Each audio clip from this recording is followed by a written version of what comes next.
Hi everyone, I'm Detective Jojo. Today, I'm going to talk about a serial murder case that terrified all of Japan and even changed a generation's internet habits. The Kanagawa Nine Skulls case. Picture this. Inside a tiny 8-square-meter studio apartment, there's no blood, no signs of a fight. Everything is as clean as a showroom. But when the police open those blue storage boxes in the corner, neatly stacked inside aren't clothes or random items, but 9 human heads. What's even creepier?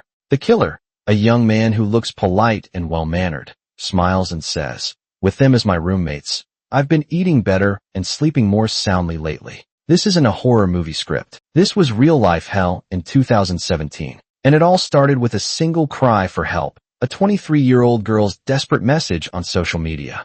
Chapter 1. The Disappearance of Aiko Tamura.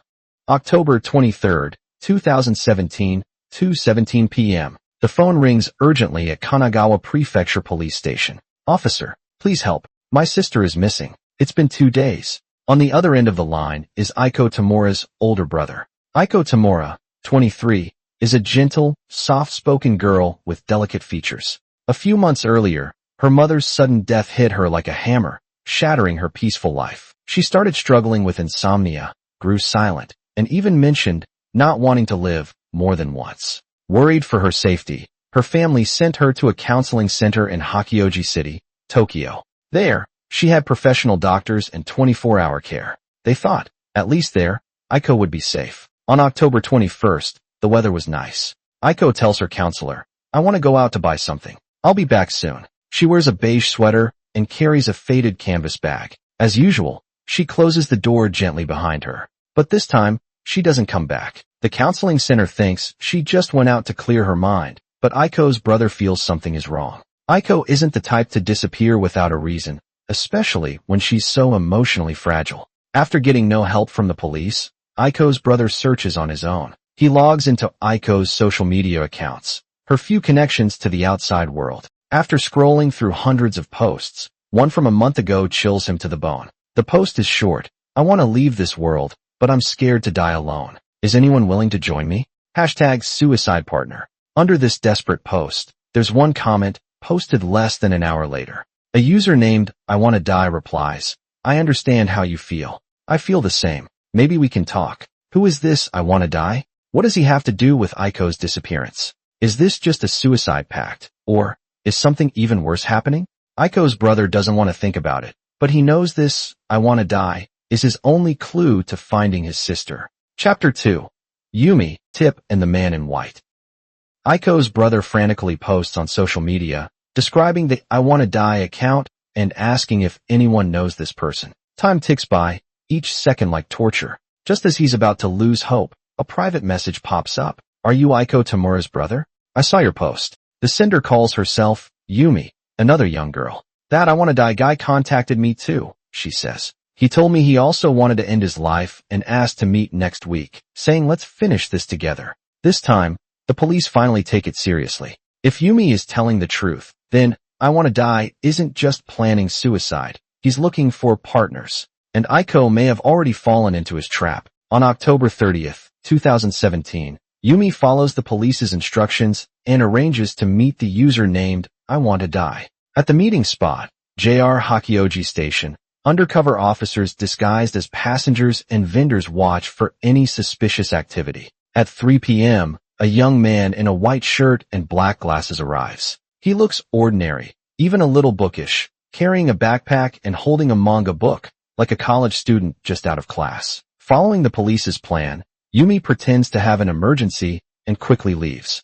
The police quietly follow him. The man doesn't seem to notice and goes straight home, an old apartment building on a street corner. He lives in room 201 on the second floor. The officers knock on his door. The room is tiny, only about 8 square meters. There's a single bed, a closet, and a few blue plastic storage boxes neatly stacked in the corner. The place is unusually clean, almost spotless, with a faint smell of disinfectant and cat litter in the air. "Hello, we're police officers. We'd like to ask you some questions." The man cooperates, even politely. He introduces himself as Takahiro Shiraishi, 27 years old. He answers the officer's questions smoothly, his voice calm, his expression natural. "Do you know Aiko Tamura?"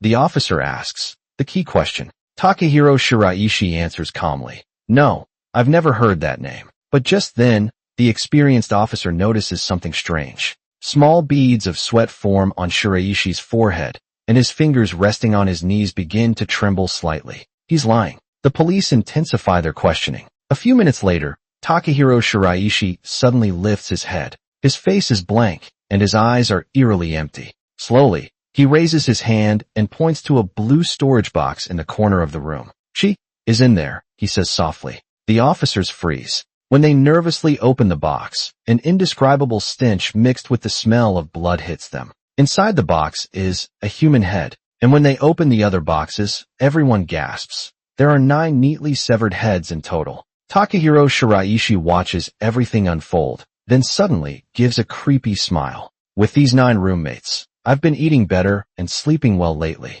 At that moment, the officers realize they're not dealing with an ordinary killer, but a true monster who has lost all humanity. What dark story lies behind this demon? Chapter 3.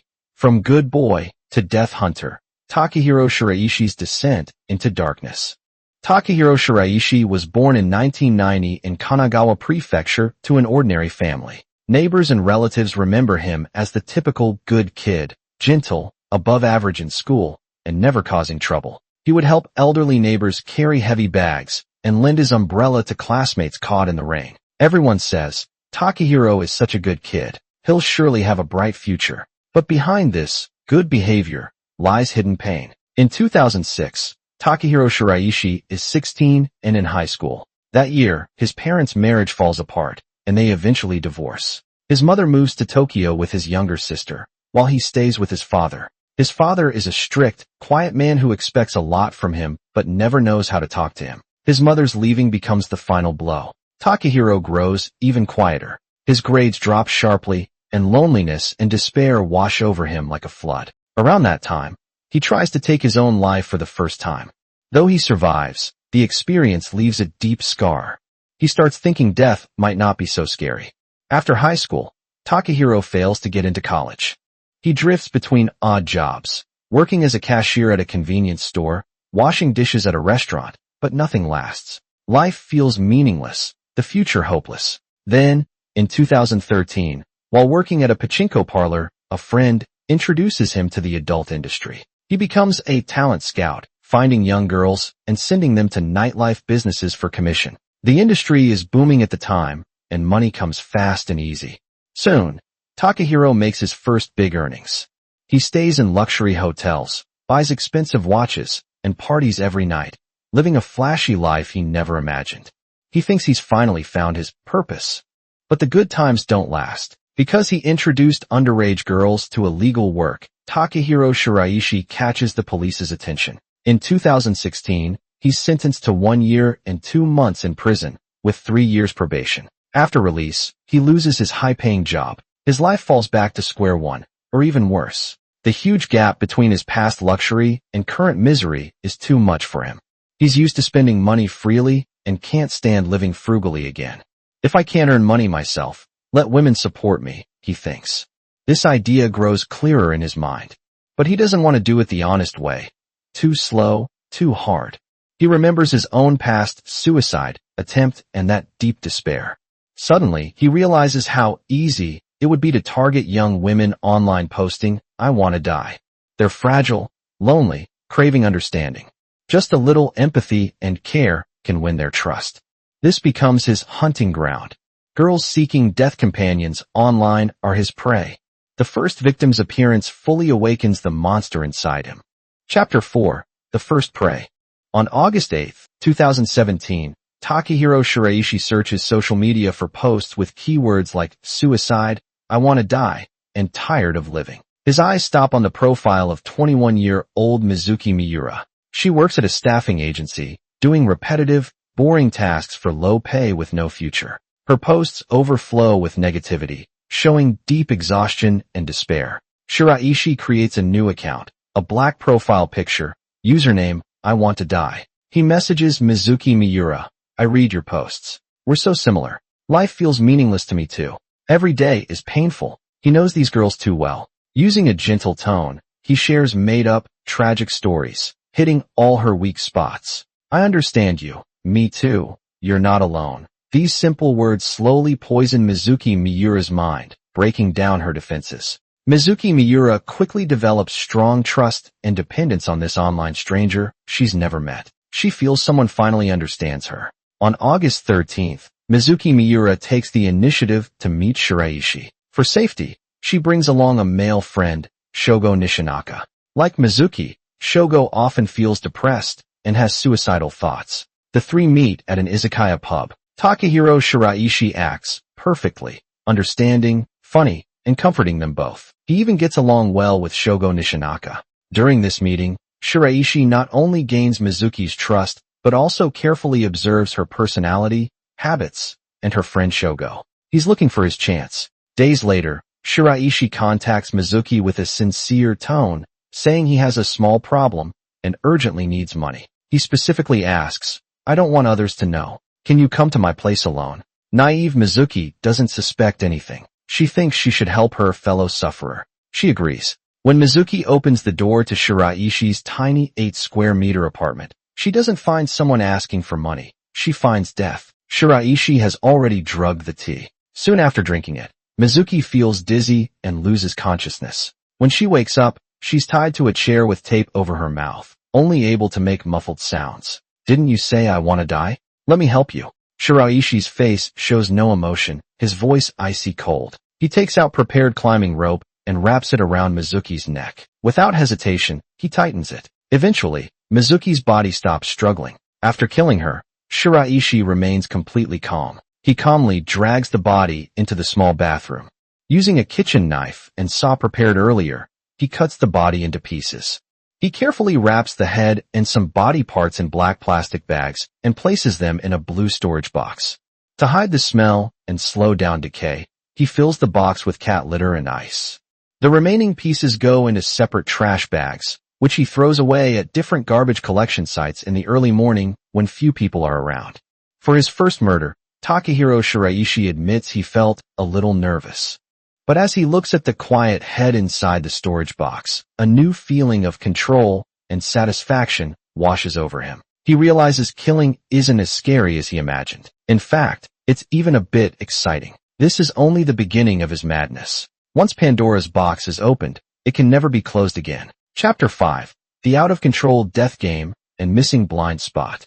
After killing Mizuki Miura, Takahiro Shiraishi doesn't stop. Instead, the monster inside him is fully unleashed. He starts searching online more often for prey, and the killings happen more frequently. On August 28, 2017, just 15 days after Mizuki Miura's death, he targets 16-year-old high school student Kureha Ishihara. Kureha Ishihara, who feels abandoned after her parents' divorce, posts many depressed and suicidal thoughts online. Shiraishi uses the same trick to get close to her, baiting her with understanding and companionship. Pretending to take her to a quiet place to relax, he lures her to his apartment. The same drugging, strangling, dismembering, and blue storage box follow. On August 29th, the day after killing Kureha Ishihara, Takahiro Shiraishi now targets Shogo Nishinaka, the male friend who once met him with Mizuki Miura. After Mizuki Miura goes missing, Shogo keeps worrying and contacts Takahiro multiple times to ask about her. Afraid Shogo might find clues, Takahiro decides to cut the weeds and dig up the roots. He pretends to invite Shogo out to discuss finding Mizuki Miura, then lures him to his apartment and kills him. From August to October, in just 3 months, Takahiro keeps a terrifying pace, almost 1 kill per week, as if completing some twisted KPI. His methods grow smoother and colder. He no longer feels any nervousness. The whole process becomes like an assembly line task. Step 1. He scouts targets online, mainly young women showing signs of depression or suicidal thoughts. Step 2. He gains their trust by pretending to be someone who understands their pain, using emotional manipulation.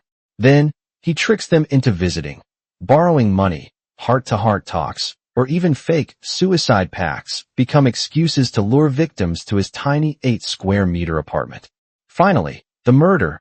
He drugs them to weaken their resistance, then strangles them with climbing rope. The last step, dismemberment and storage. He cuts up the bodies in his bathroom, Heads and some body parts are preserved in storage boxes with cat litter and ice, while the rest are thrown away. Most victims, like Mizuki Miura, Koreha Ishihara, and Shogo Nishinaka, are lonely outcasts, broken by family issues, academic pressure, or failed careers. They crave understanding but go unnoticed by society. Their online cries for help don't bring rescuers, only a deadly demon. Worse, their disappearances don't alarm the police for a long time. In Japan back then, thousands of young people voluntarily vanish yearly to escape reality. Police often assume such cases are personal choices unless clear signs of violence exist. Takahiro perfectly exploits this system loophole. His victims are those whose disappearances might just be labeled runaways. When families report them missing, the usual reply is, wait longer. They might return soon.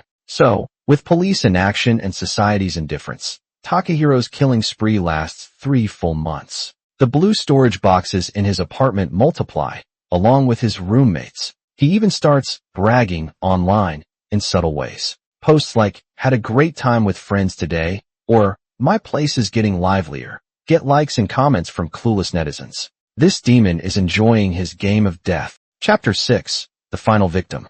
It is October 2017. Takahiro Shiraishi's collection now has 8 human heads. Like a greedy collector, he craves a 9th piece. That's when he bumps into Aiko Tamura on social media, a 23-year-old girl drowning in despair after her mother's death. Takahiro Shiraishi uses the same trick again, contacting Aiko through the account named I Want to Die. He plays the role of a caring big brother, listening to her pain and sharing his misfortunes. My mom also passed away early. I know how painful it is to lose a loved one. Life is so hard. Sometimes I feel like disappearing would be easier. These empathetic words slowly weaken Aiko's guard, like a frog in warm water. She feels she's finally found someone who understands her. On October 21st, Takahiro Shiraishi invites Aiko to meet. I have some old books my mom left behind. You might like them. Come pick them up at my place. Aiko doesn't think much of it. She tells the counseling center she's going shopping and steps into the 8-square-meter death trap. Takahiro Shiraishi assumes she'll just be the 9th ordinary piece in his collection, vanishing silently like the other 8. But he doesn't expect Aiko Tamura to have a brother who refuses to give up. Nor does he expect Yumi, another target he previously contacted, to go to the police. Aiko's brother never gives up, and with the key clues from Yumi, the police finally decide to investigate the man named Takahiro Shiraishi. This leads to the scene we mentioned earlier. The police follow him, visit his home, question him, and see his cold finger pointing at the death storage boxes. When the police open the 5 blue storage boxes, everyone is shocked by what they see. 9 human heads are neatly arranged inside, some with their hair carefully combed. Other items in the room reveal the truth: piles of cat litter, bags of ice, kitchen knives and saws for cutting bodies, and several rolls of climbing rope. This ordinary-looking 8-square-meter apartment turns out to be a highly efficient slaughterhouse. Faced with solid evidence, Takahiro Shiraishi does not resist. He calmly admits his crimes. They all wanted it, he says. They all wanted to die. I just helped them. With these 9 roommates, I feel less lonely. I eat better and sleep better too. His tone is as casual as if he's talking about the weather. On December 15, 2020, the Tokyo District Court sentences him to death for 9 counts of intentional murder. Shiraishi claims his motives were sex and money. He raped and robbed his female victims. In court, he remains emotionless. When asked how he felt while killing, he says, except for the first one, Mizuki Miura, when I felt a little uneasy, I don't even remember the faces of the other 8. I felt nothing. No remorse, no fear, just icy silence. This man has completely lost what makes him human. Takahiro Shiraishi is sentenced to death and executed by hanging on June 27, 2025. Because of this case, Twitter Japan updates its terms of service on November 7, 2017, banning posts that encourage or promote suicide or self-harm. Violators face account suspension. The Kanagawa 9 murder case seems closed, but the shock and reflection it brings are far from over. It acts like a mirror, exposing many problems in Japanese society and modern society as a whole. The internet should be a tool to connect people and spread warmth. But in Takahiro Shiraishi's case, it became his perfect hunting ground. Anonymity lets evil people hide their true identity and easily approach their targets. Social media algorithms might accidentally push suicidal people deeper into despair or even recommend them to potential predators. All 9 victims in this case had sent out cries for help online. They longed to be understood and saved. Yet society failed to give them enough attention or real help. The lack of mental health resources, the stigma around mental illness,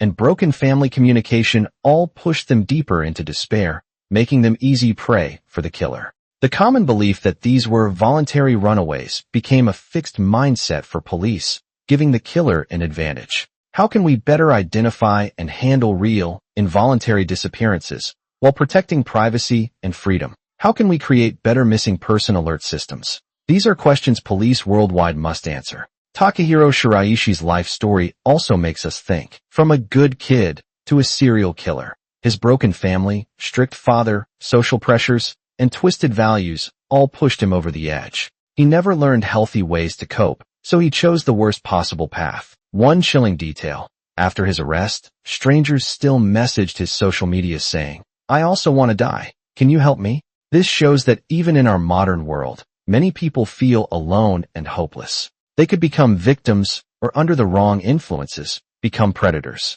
The Kanagawa 9 murders are an extreme tragedy, but they serve as a warning. Pay attention to those around you. Show more understanding, less indifference. When someone asks for help, don't hesitate to offer kindness. Be careful with online information. Learn to tell what's real. That's all for today's story. Next time, we'll explore another even more mysterious case. Stay tuned.